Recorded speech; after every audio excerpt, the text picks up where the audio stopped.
Magandang buhay! May kwento ko lang pala sa inyo ang buhay namin mag-partner bago kami napadpad sa boarding house na to.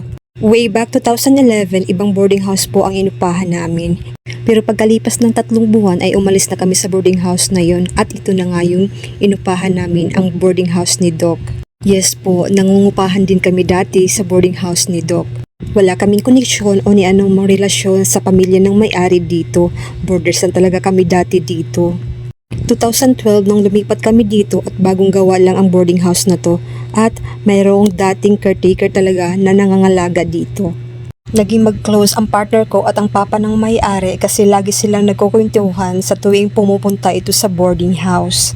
Mabait din kasi yun at palakwento, ang daming words of wisdom. Pero dumating si Yolanda, naalala niyo ba yung bagyong Yolanda? Nako, dito kami nadatna ni Yolanda, nahagip talaga kami noon. Sa awa ng Diyos ay okay kaming lahat dito pero hindi na bumalik yung dating caretaker dito. Kaya yun, pinili kami ng ama ng may-ari na pumalit bilang bagong caretaker. Siguro nakita nila na responsable yung partner ko. At yun lang po, thank you!